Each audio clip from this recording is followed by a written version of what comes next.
j'ai fait un rêve. Et dans mon rêve, je t'ai vu. Tu es venu. Tu as brisé les chaînes que j'avais. Et tu as tapé l'homme là qui était en train de m'arrêter. Et puis on a commencé à fuir. Vous croyez que c'est quoi? Le premier corps est en train d'opérer dans sa dimension. Mais toi, mon frère, quand tu dors, tu dors. Même ton rêve, tu ne t'en souviens pas, tu oublies. Ça veut dire que ton esprit est en train de souffrir. Il ne vit pas dans une autre dimension. Il est seulement là. Il est même atrophié. On te dit prie. Ta prière est mécanique parce que toi tu crois que la prière ce sont les lèvres. Nzambetata, Nzambetata, Nzambetata. La prière ce ne sont pas les lèvres. Voilà pourquoi toi tu dis beaucoup de Nzambetata. Un autre dit seulement Jésus. Le miracle arrive. Parce que lui quand il ouvre la bouche, il se laisse entrer dans la dimension surnaturelle. Il laisse son esprit capter les choses surnaturelles. Dieu est surnaturel, on ne peut pas l'invoquer par la chair. Il y a un verset biblique, n'est-ce pas? Le verset biblique dit quoi? Il faut comment? Ah bon? Et dans ce verset-là, c'est qui a parlé? Lève un peu ta main droite, dis Seigneur, aie pitié de nous. Lève encore ta main droite et dis Seigneur, aide-moi à récupérer le retard. Donc même là, Jésus est en train de dire, ce n'est pas cette chair ici qui doit m'adorer. Ça, non. Ce n'est pas tes lèvres là qui doivent m'adorer, là où tu as mis le make-up. Non. Ce qui doit m'adorer, c'est l'esprit parce que je suis esprit. J'écoute le langage de l'esprit, je n'écoute pas les lèvres. Est-ce que quelqu'un m'entend bien? C'est comme ça, mon frère, que tu pries et que ton esprit, ton premier corps est connecté au surnaturel. On te dit par exemple ici le sujet, prions pour que la victoire arrive dans nos familles. Tu te connectes spirituellement au Saint-Esprit. Tu commences à prier et tu sens ton esprit te donner un autre sujet. Parce que tu es dans le surnaturel. Tu n'es pas attaché à ce qui est naturel.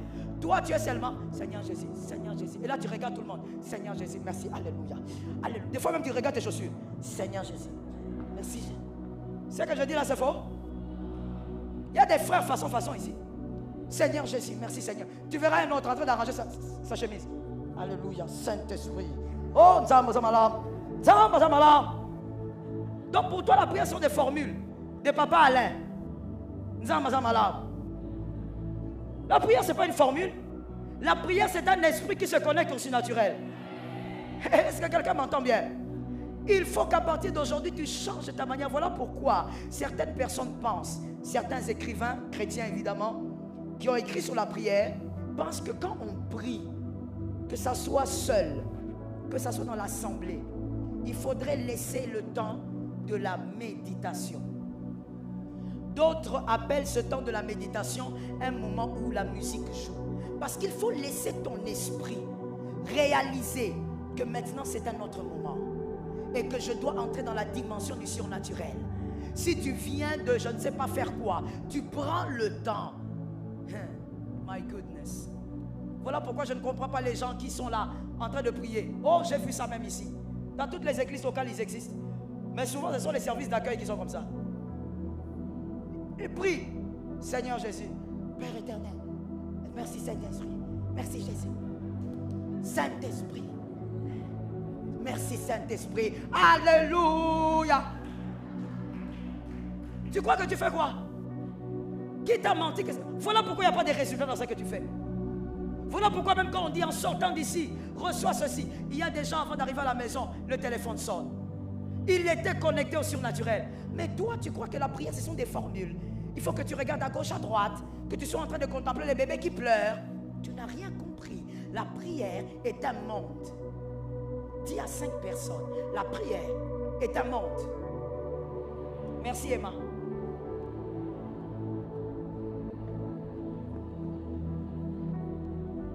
La prière est un monde. La prière est un monde. Ne sois pas là en train de croire que la prière est une formule qu'on enseigne à l'école du dimanche. Sinon tu vas prier. Et c'est comme ça que les gens me disent, maman j'ai prié, maman j'ai prié. Oh, tabalo là. Dieu est où? Tu es aventurier. Tu n'as jamais prié. Le problème, l'apôtre Jacques même a dit, vous priez mais vous ne recevez rien. Parce que vous priez mal. Vous ouvrez la bouche, vous criez, mais vos esprits ne sont connectés à rien. Le monde spirituel, vous n'êtes pas connecté à ce monde-là. Est-ce que quelqu'un m'entend bien? Lorsque quelqu'un fait rentrer son esprit dans le monde spirituel, tout ce qui se passe dans le monde spirituel, il y a beaucoup de chances que tu les captes. Est-ce que tu comprends ça? C'est comme par exemple quand il y avait croisade à l'église centrale, l'un de nos invités, le pasteur Mathieu qui a son ministère en Hongrie, pendant qu'on voulait prier, on a levé les mains pour prier, et directement il est allé voir l'apôtre Timothée pour lui dire: j'ai vu des anges entrer ici et ils ont rempli ce lieu. Qu'est-ce qui fait qu'il voie? C'est pas parce qu'il est prophète, c'est parce que son esprit est connecté au surnaturel. Est-ce que je peux expliquer quelque chose de banal et terminé?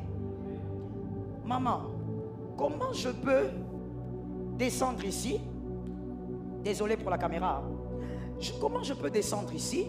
J'ai dit que je suis passé par ici. Et puis on me pose la question: as-tu vu les deux sœurs choristes là? J'ai dit non. Est-ce que tu as vu comment elles étaient habillées? Non. Mais est-ce que tu es vraiment passé par le couloir? Oui, oui, oui, oui, oui. Je suis passé par le couloir là 5 fois. Mais tu n'as pas vu les deux filles là? Non. Quelle sera ta réponse? Ou ton constat? Qu'est-ce que tu vas te dire? Soit je te distrais, soit je ne suis pas passé. Quand tu es passé à un endroit et que c'est évident que ces filles sont là, tu dois les voir. Toi, tu dis que tu es dans la prière et tu n'entends pas Dieu. Tu es dans la prière, tu attends au monité, pour te dire, attends au monité, mais tu ne sens pas le surnaturel. Ah, papa, laisse. Il y a quelque chose que tu n'as pas fait. Tu ne peux pas entrer dans le surnaturel sans capter la présence du surnaturel qui est dans le lieu. Il faut que tu captes. Et là, mon frère, quand tu comprends ça, tu rentreras ce soir à la maison. C'est le devoir de nous tous. Tu vas rentrer à la maison, tu vas prendre les carnets, tu vas toi-même commencer à écrire. Le jour où tu t'en souviens, j'ai prié tel jour. Est-ce que j'ai prié? Qu'est-ce que j'ai senti? Est-ce que Dieu m'a... Non, je n'ai pas prié. 2. Est-ce que dimanche on en a prié? Est-ce que j'ai... Non, je n'ai pas prié. Toi-même, tu vas te rendre compte que tu as 30 ans, tu as 27 ans, mais tu n'as jamais prié. Non, tu n'as jamais prié. Tu vas te rendre compte que, maintenant toutes les retraites là que j'ai fait, tu étais allé en balade. Tu as gêné pour rien, tu as maigri. C'était des balades. Vous savez, une fois je suis allé dans une retraite. J'ai dit, je monte à la retraite pendant 8 jours. Je monte. J'avais déjà mes sujets de prière comme ça, paf. Je crois que c'était probablement en 2007, 2006. J'avais déjà tous mes programmes de prière. Je monte à la retraite, j'ai dit, bon, premier jour, parce que c'est comme ça que moi j'organise mes retraites. J'ai dit, premier jour, je vais prier pour ça. Deuxième jour, je prie pour ça. Et puis jusqu'au dernier jour. Et j'avais déjà programmé, je serai à 5. Je commence le premier jour. Deuxième jour, le Seigneur me parle. Le Seigneur me donne des précisions sur les problèmes que j'avais. Troisième jour, Dieu commence à m'enseigner d'autres choses. Quatrième jour, le Seigneur me dit, sors. Je dis, Seigneur, je n'ai pas fini. Molende. Jusqu'au bout. Le Seigneur me dit, Joël, tu t'arrêtes. Hein? Tais-toi et sors. Je dis, mais je n'ai pas fait 8 jours. J'ai fait le 20.